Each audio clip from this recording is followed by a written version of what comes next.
The second part was you're in a church.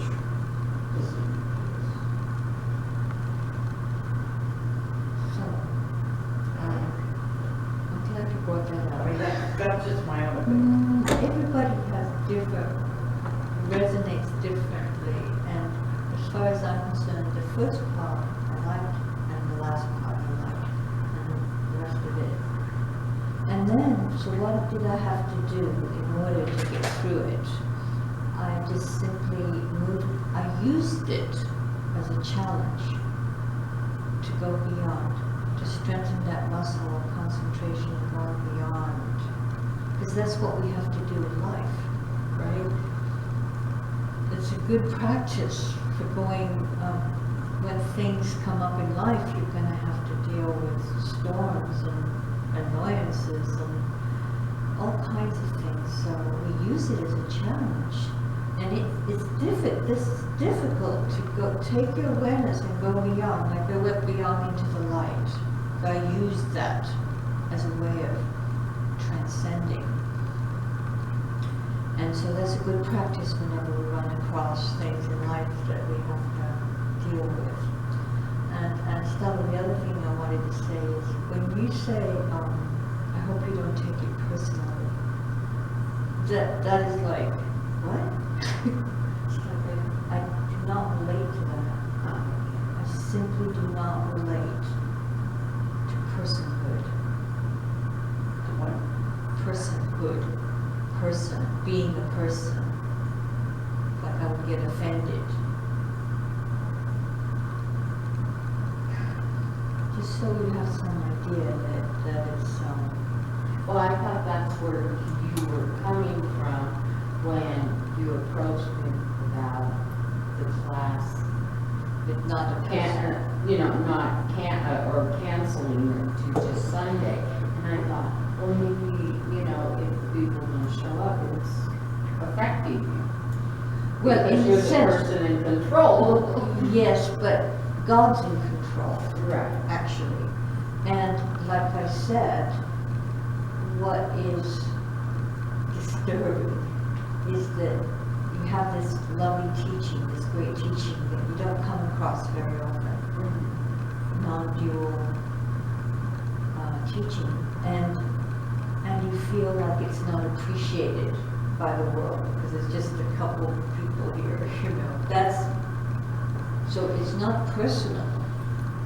It's not a personal thing, but that coming from a larger space, I find, oh, shucks, this is such a wonderful teaching. Too bad that, there's hardly anybody here. So in that sense, but not personally, like, personal attack, like, not like that. Not like that. So, But you gotta remember something. I mean, I've been here 15 years. I've seen a very big change of the people coming in. You're getting a lot of younger people in here. You're getting a lot of people that are still working. And when it comes to weekends, they don't that's have true. time to come to us. And during the week, They're working. They're working. So it's a completely different, it's a different change, a different type. So if they're working, And people don't want to be bothered no matter what, because they're That's in their true. own world. Exactly. right, Exactly. Stella, that's true, that's true. Yeah. So They don't want to be bothered if they're in their own world. I mean, think of the amount of people we have here. They don't even want to vote. For the. Or the board, or whatever it is, going to the board meetings, or you get very little people, But then when something goes wrong, that's when everybody comes out, and I got a dumb, well, this is way off, but it leads to it. I got a district letter about what happened at the last meeting when they said we shouldn't have been, increased in our HOAs, you know. Now they're gonna fortify it and put it onto our account. Well, they got caught with their pants down because there was a smart person that didn't go to the meeting for whatever reason, but then he approached the board. You know. People are people, it's people behavior. Yeah. Unreliable.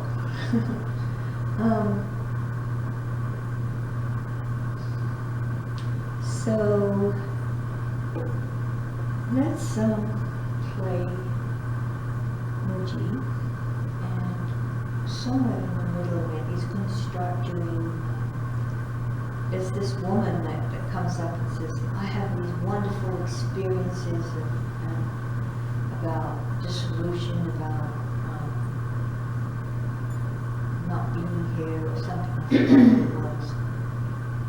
But then I come crashing down to earth. I think that's what she said. And it just goes in and out like that. And so then he addresses that, and then he tries to get her through a guided meditation as to what he's really trying to teach. It's not about experiences, but it's about the experiencer. Who is the experiencer of all of this he's trying to point to? Are you a person having an experience, or are you rather the consciousness itself through which this play goes through? So he's going to try to bring you to that place of finding that there's nobody there, there is no I. So I want to see how you guys react to that when you do the same test.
When it leaves, where does it go?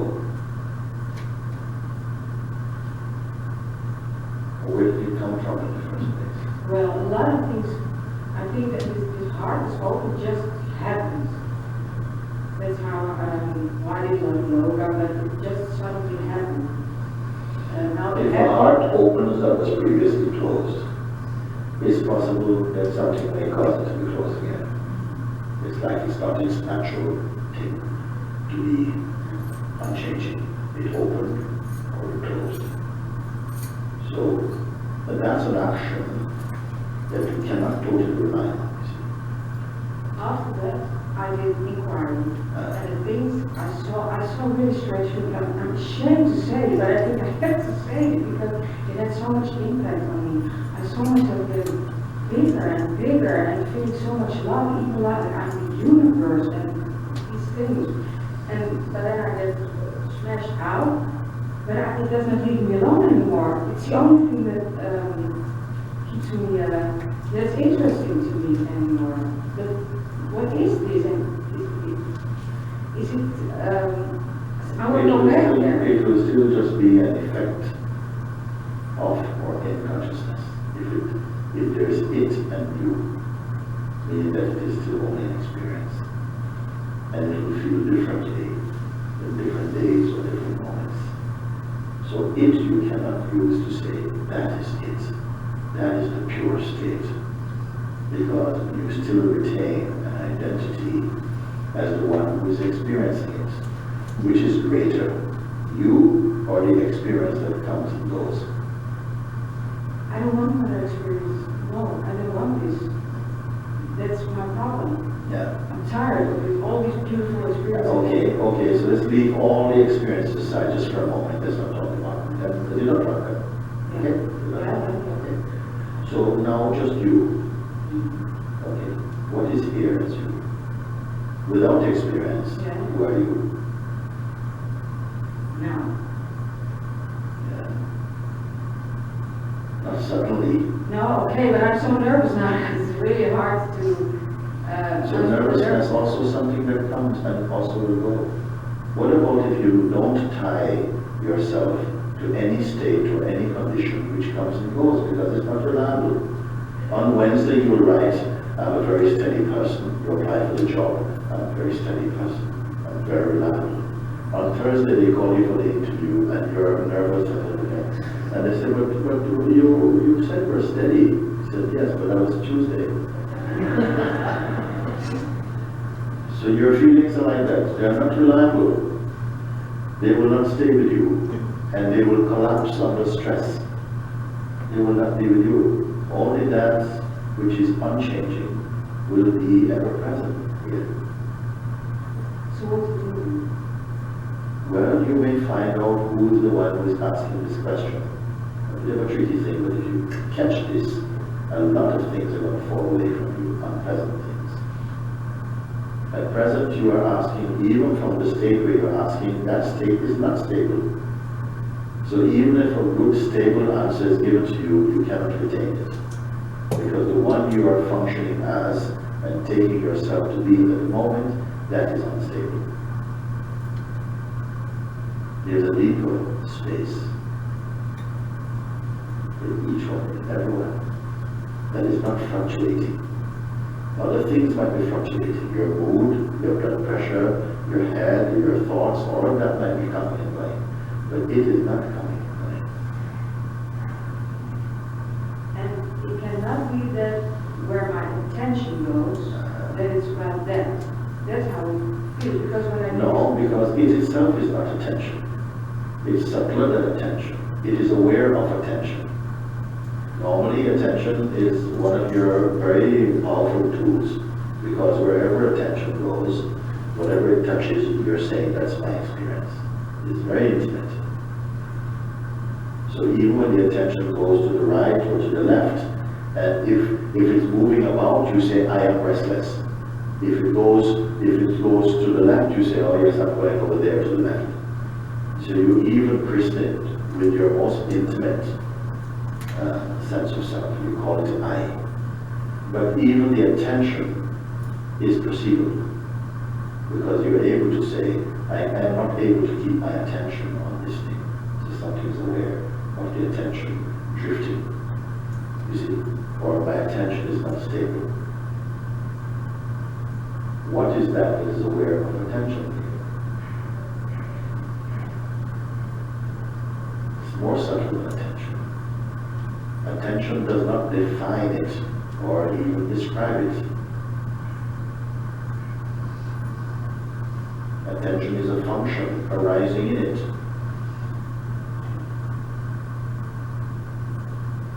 And can I say that these things that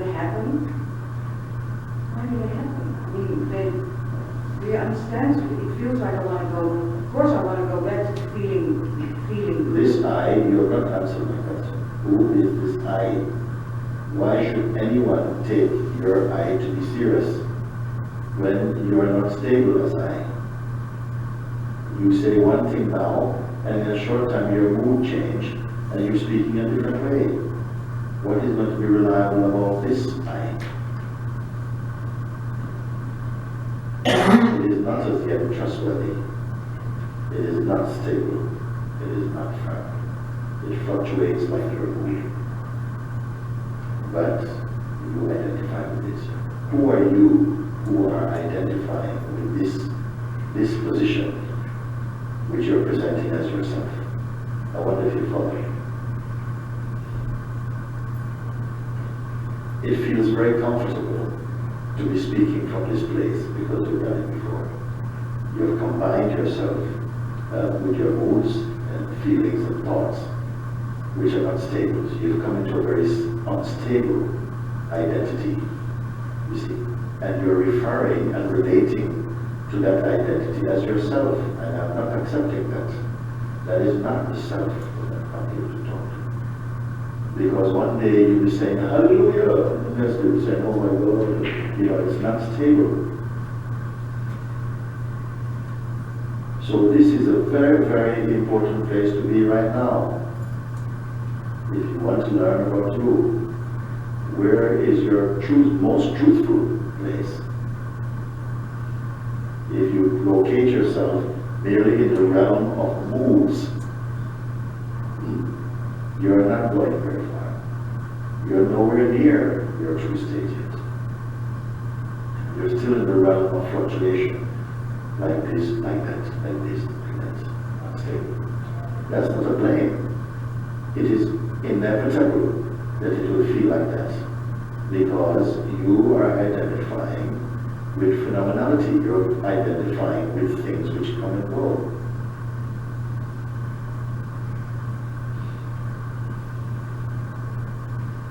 Why I can speak on this? Because I know there is a space here, a dimension, you can call it like this, it's not even a dimension. It's the totality actually, which is not intimidated by the functioning of your mind. It is not disturbed by thought. It doesn't suffer from psychological attacks. It does not get depressed.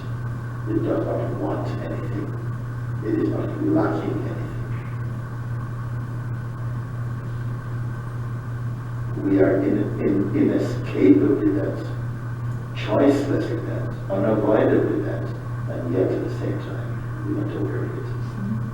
This is the great mystery. Satsang is the discovery goal for this.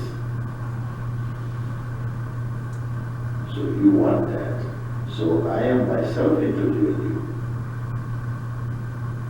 to see if you're ready.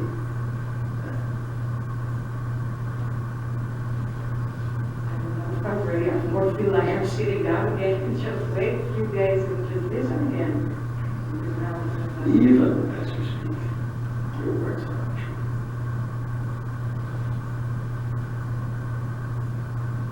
And who will speak differently? Because everything that comes from the person is unreliable. Maybe you've not sussed it yet, you've not recognized, because, you know, somehow you have not been looked at so closely. And maybe this is why we are so afraid to be really met. I'm here to meet you. But it has to be you, beyond you.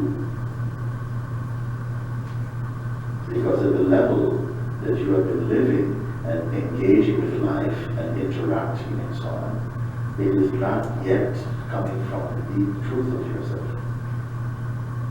And it is okay, because the ego is the world's currency. Everybody knows this currency. We all talk to each other. Guess what you're going to do on Wednesday? Well, I'm going to do this and so on, as if you know. And, you know, and this is the kind of type I am, and I'm a Christian, I'm a Muslim, I'm Hindu. Nonsense, you're not that. These are the costumes we wear. But who are you?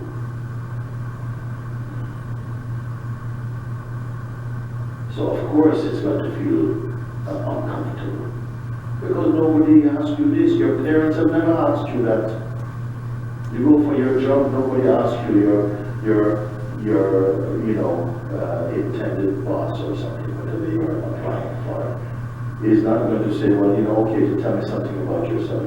Oh, I was born in 1947 and I went to school here, graduated in this place, I'm married, I have 3 children, I live in Malibu and I have all these things. He said, okay, but no, who really are you? No, nobody asks you this. So we can continue to speak. I am doing this and I'm doing this and so on. Because everyone takes the same paradigm and speak from the same place. But here it is not enough. I don't think you came here to make friends and to increase your Facebook family. You're coming with something much, much more rare than that. You've come to awaken to yourself. I hope you're in the right room. So I have to ask this, because so far what you're presenting as yourself, it is not the truth. It is connected, of course, with you. It comes through conditioning and all of these things, but it is not yet the truth. And I know you as truth.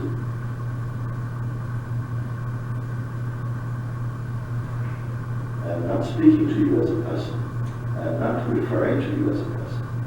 I speak to you as consciousness, conversing with consciousness, about consciousness. How are you relating?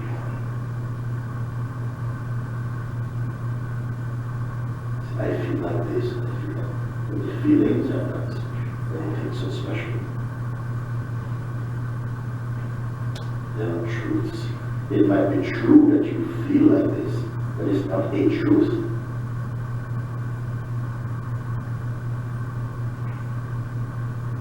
So it is good that you step up to the light, because we've begun to reverse the glove.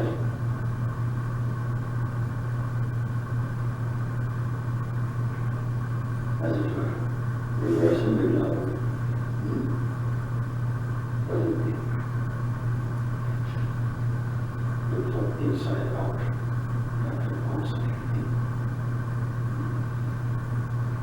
And something feels, you've lost your references. You're not comfortable, you're not sure about who you should be now.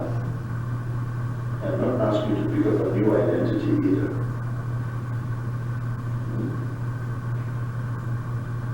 Could you possibly give a little chance to being without identity for a second or two? How would you speak if you had no identity? Well, of course, you have no clue. Human being, how would you relate as being? Well, being doesn't need to know how to relate. It's like walking. You go walk. You don't say left, move, right, now, left again, turn right. You don't do this. You just intend and it happens. It's the same in your beingness. You're just here. And you may say that the life is unfolding, but you're not especially entangled in that. We're looking into your actions and thoughts as a kind of report about who you are.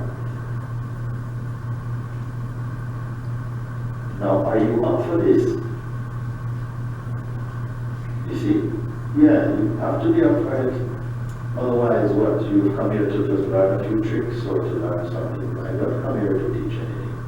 I don't regard myself as a teacher.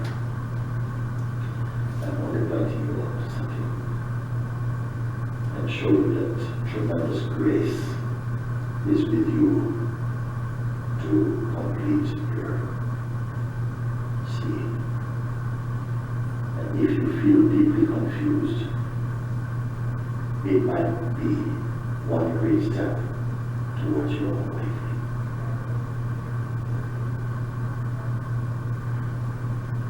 Sometimes we feel very confident about what we think we know. And there's a pride and arrogance that we fall around it. But for some to come into a place where I don't know, actually. There's nothing. When you don't know, you begin to discover your own spontaneity. You cannot plan your existence. It's a very cowardly thing. Neither are you living life. You must discover you are life itself. And yet, the play of life is perceived in you.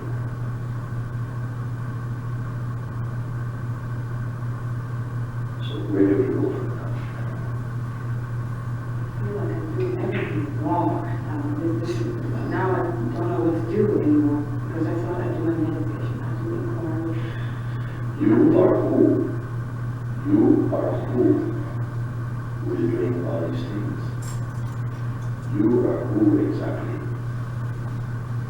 I know this is an unusual question simply because you're not accustomed to hearing it.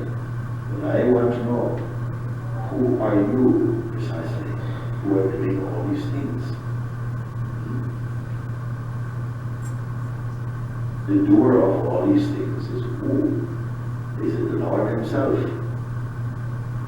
Is it the mind? Is it merely the body?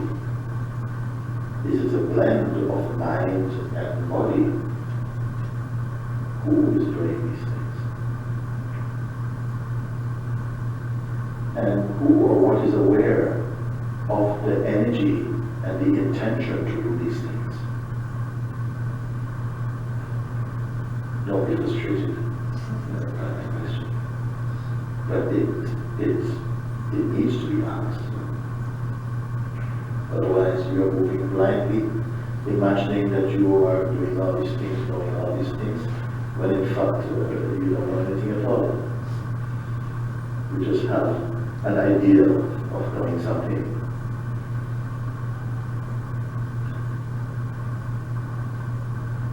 You can study yoga for as very much long as you want. And all these things, study all the scriptures, all the sutras, all the books you can study. And yet not be in the direct experience of these things.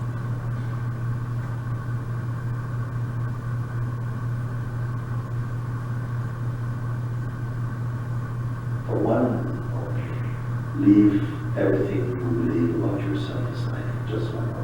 Have we tried it? Can we try this? What he's saying now? What did you do? Are you open to this? Yeah, I want to. Yeah. So you leave everything aside just for a moment. Just don't engage with that. Meaning that don't hold on to any reference.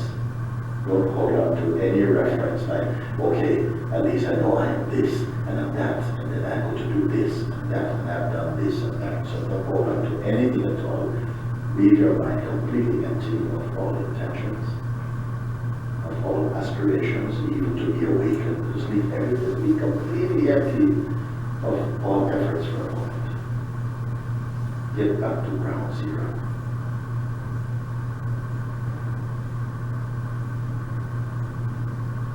And don't be waiting for, okay, now what? Watch this, now what? This has been molesting you for a long time. Okay, I've done it. Okay, now what?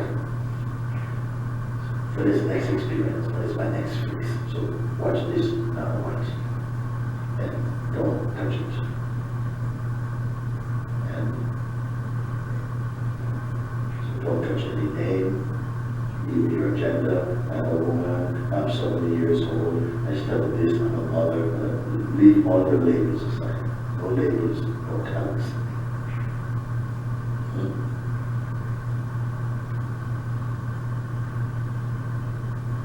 For as many as want to participate in this simple exercise. The awareness, not yours. It's not not confined to you as a person. It's the awareness itself.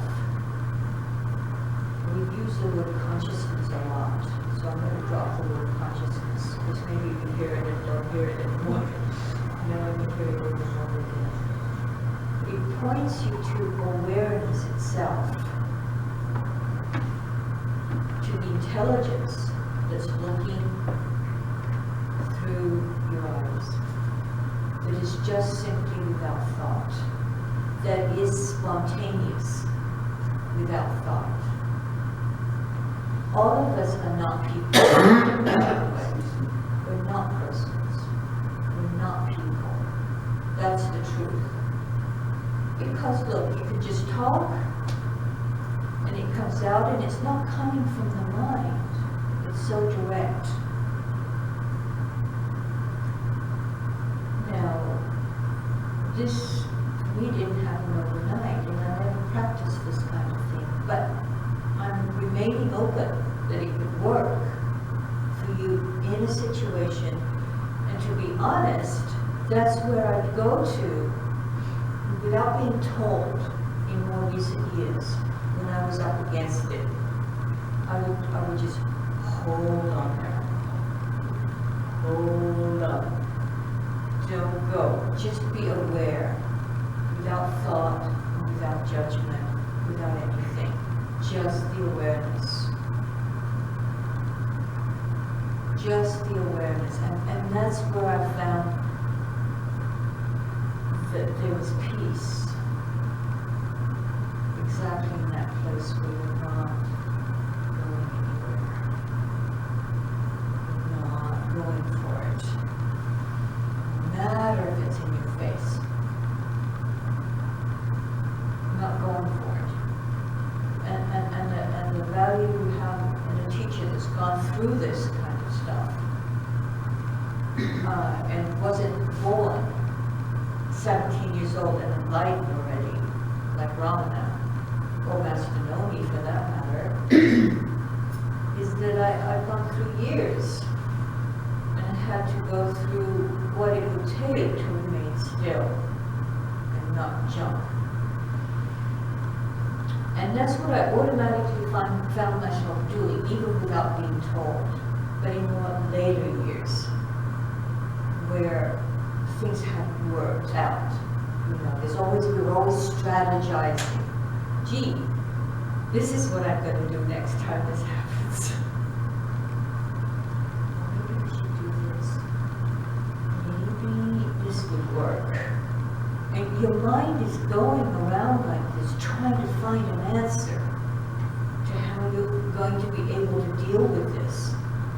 Because you can't help it. It's natural kind of in a way, because we haven't been used to coming from a different place than our own sense of being a person from day one when we were born.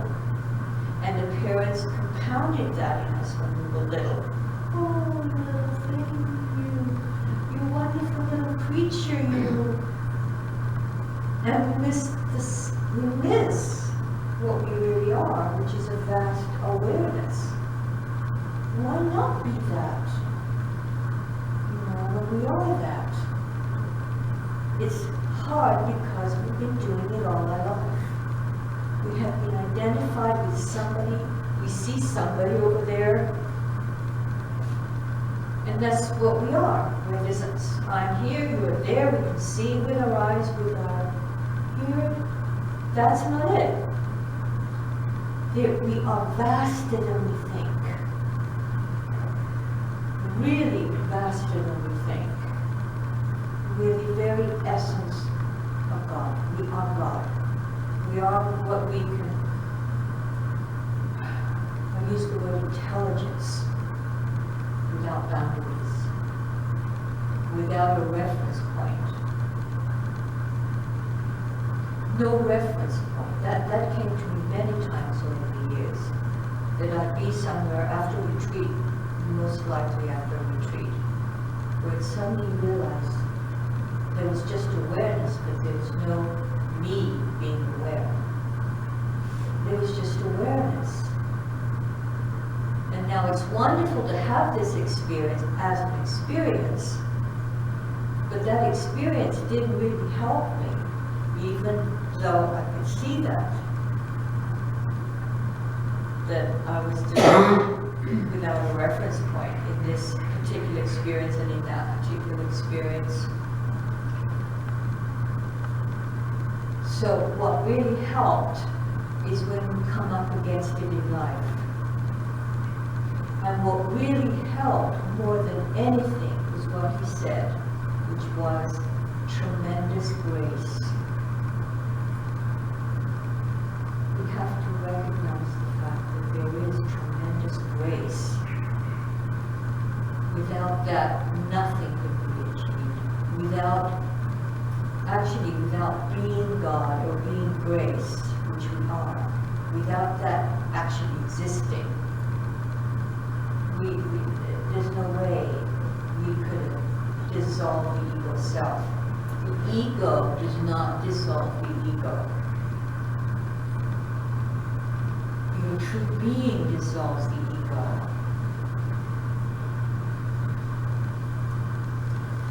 True being dissolves the ego. Your true self dissolves the ego. We have to know that there is the self, there is God. Look at this.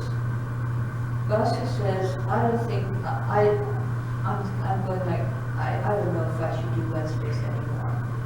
And I was all set to give it up. He was in compliance with that. All of a sudden, yesterday, a few days, he was in compliance. He was saying, it's too much work for me to come over here and set things up. It's too much work. I could do it myself. However, he was saying it's too much work. He was really being honorary and I'm not going to do it and this and this. And I said, fine, I'm okay with that, giving up Wednesdays. Yesterday he changed his mind. Suddenly he goes, you do it. And he came up with a reason. And the reason was for me to be engaged, not to be left doing nothing. I don't believe that's the reason. From all of my experience over the years, that's not the reason. The reason is that the true self does not want to give up this Wednesday, does not want to give it up. The true self does not want. I can see that, and that's because I've had a history of God. You know, I know how it operates, and you don't necessarily get it right away. You don't necessarily get it, but when you do get it, it's like no way you can bring any other answer to this.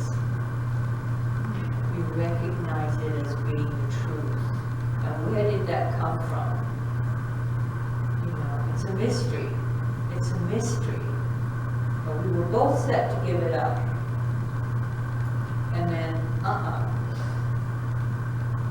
You see, you develop the capability of seeing beyond and seeing higher than what is told to you by somebody else.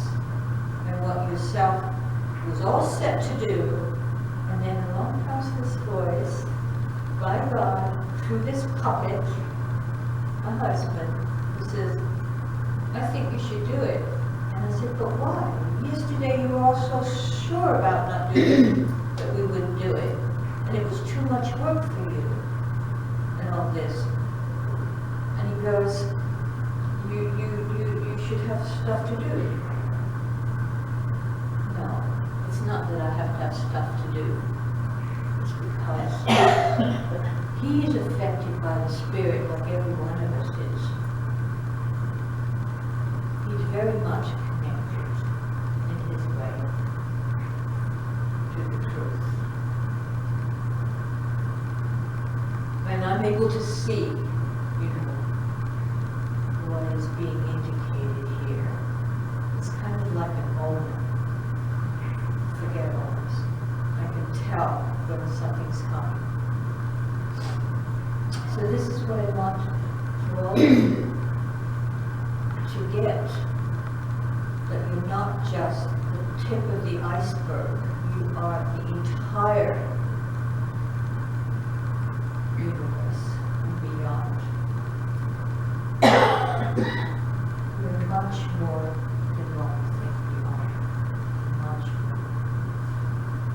And that is powerful to know that.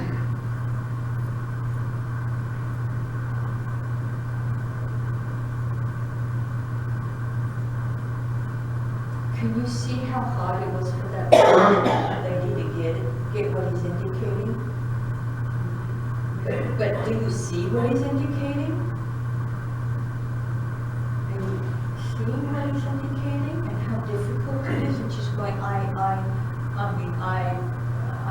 understand that, whatever she was saying was missing the boat. She was too discombobulated to really, because what he's asking is for you to give up being a person, right on the spot. Right now, here now, give up being a person, give up being an I, and just be awareness. Be awareness.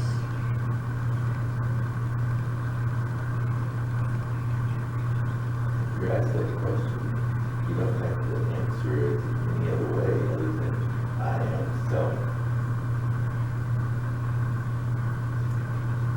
Choices, nevertheless, pure awareness. Exactly so. So simple and yet so, you can see how difficult it is for people just to get what he's saying. He's pointing to the awareness behind the thoughts.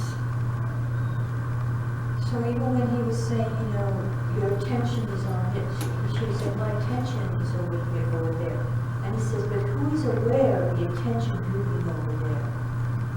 It's not your attention.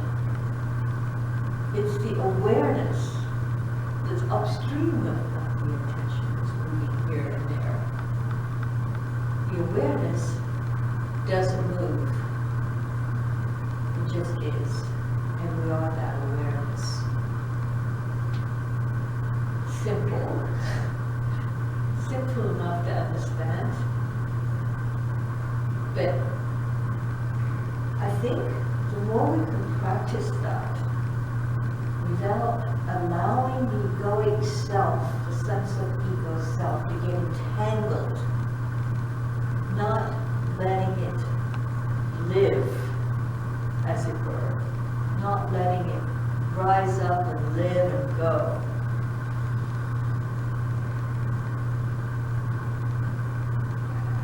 That's one thing that lack of attendance in something like this, people are afraid to try to go beyond. Inside, people know, in essence, in their being, they know what's demanded, and they're not ready for it. They're not ready for it. Don't know what to do, how to resolve it, find it. People don't like changes. Oh, big time. No, and this is like an earthquake. That you would, what this is about. It's a total relinquishment of the sense of I as a person. And this goes very, very deep. We're just going to talk about this, and I'll play it next Wednesday. It's an interview that was done. And now he's talking, about what happens. And that is, there's a fear associated with giving up yourself and going and moving into the unknown. But it's just an idea, as I've said before so many times. Nothing really happens. It's just you give up your mind. You give up your mind. Nothing really, but it's a pretty big fear. I mean, like, the way I experienced it was mostly in just in dreams. Not that I experienced it outwardly. It was more like I would go to the edge. I had more than one dream like this. Going up to the edge and going, Not ready to jump. not ready to jump. That is the sense that the egoic mind presents to you. Because you've been identified with an ego personal self.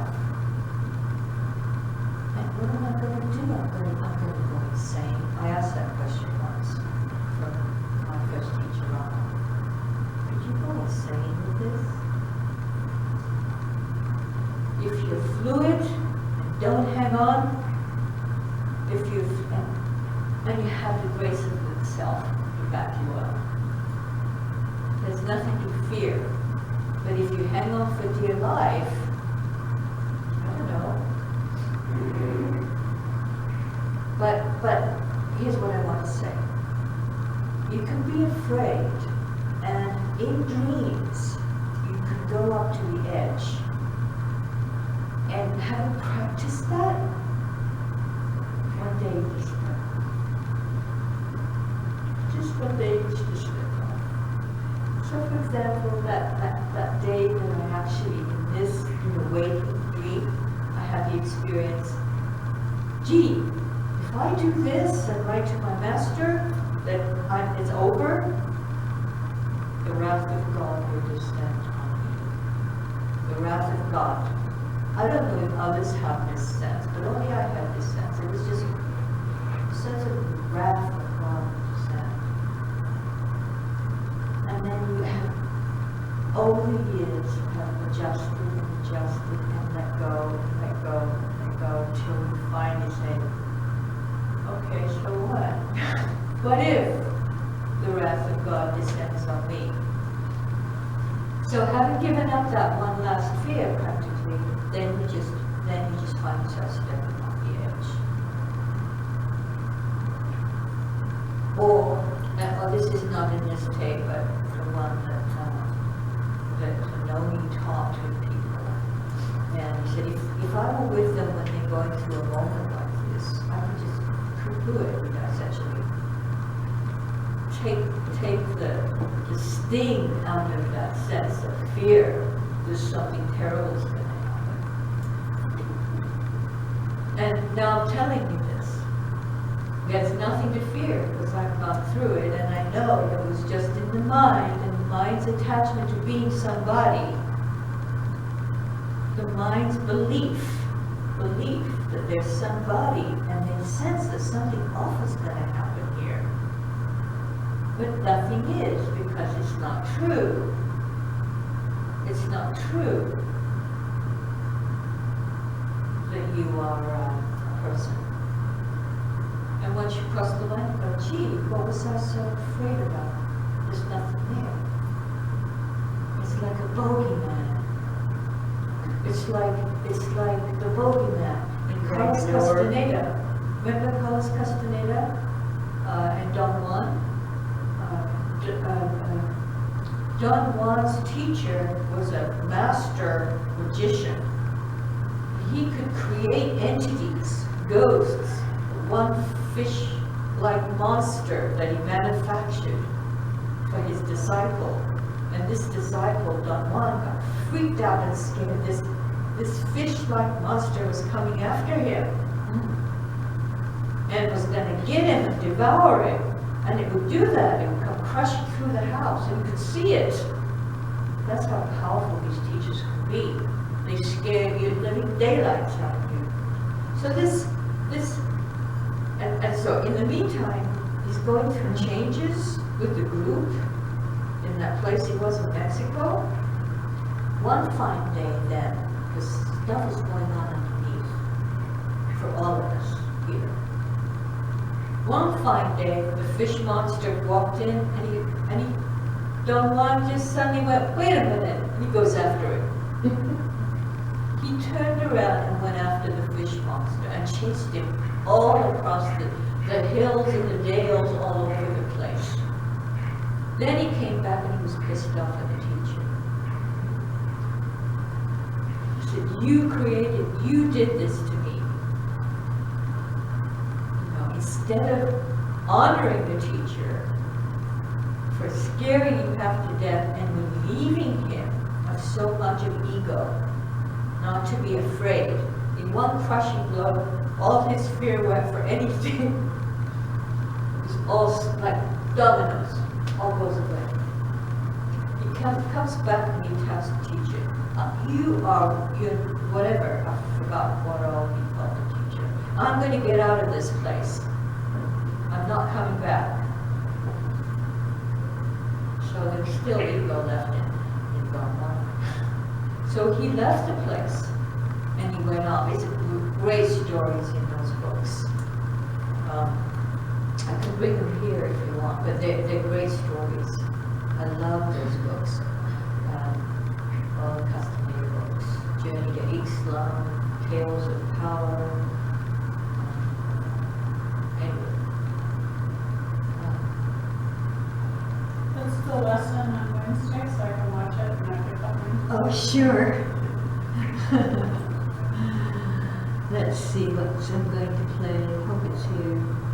Oh, The Absolute Meets the Relative. It's a 27-minute long interview. What happened? I jumped in or something. The sense of the person, the back.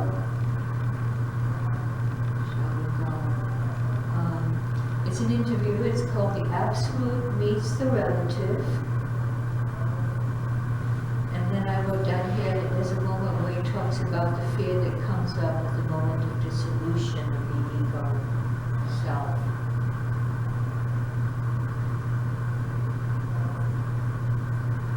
Fear comes up, and then it passes. And you're no longer the same. It's like deep level. You're no longer the same. You've changed, you've let go. It's kind of like facing death. But what about the time that I was in the cafeteria at Farmers working, and I just got super bad. Found out that my teacher had been lying to me for 6 years in dreams. I never confronted him outwardly. But in dreams, he said, you and I are going to be husband and wife. I'm like, oh man, I can't believe this. You and I will be married. Ecstatic. I never thought to ask him. My friend said to me, why did you ask him about that? You know why I didn't ask him? Because I knew that would break what he was trying to teach me. My higher self knew that this was about attenuating that egoic, samskaric tendency to think that my being in happiness was involved in having a husband that was just perfect man. Not only that, he's a spiritual teacher. He's just like the best. Holy smokes. Anyway, he just totally pulled the rug out from that. And that's the next day that I was at work. I saw myself in vision. I was quite aware and awake. Saw myself walking across to a chopping block to allow myself to have my head chopped off. That is the mind. Head means the head with all its thoughts. We're going to do away with that. So, you're all strong and warriors. I didn't know I was a warrior. I could do it. I can do it, you can do it. Rama said that once. If I can do it, you can do it. It only has to do with your fears of being somebody and somehow losing that somebody. All lies.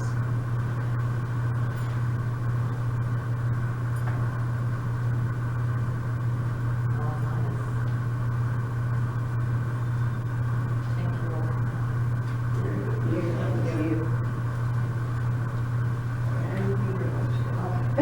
That's fine.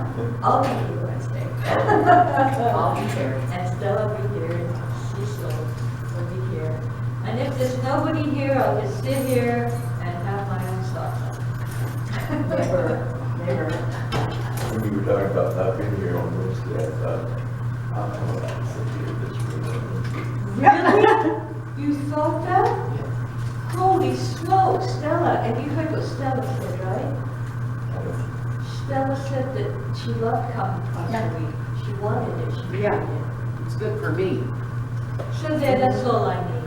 I'm gonna thank him for Yeah. Thank you for changing. See you Wednesday. Okay, Bye. bye. It's not giving me anything. Actually, Tuesday.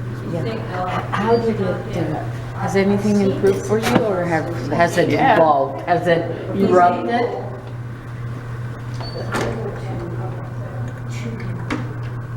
His being is changing. Never mind that he waxed out every other day. That doesn't matter. He is tuned in.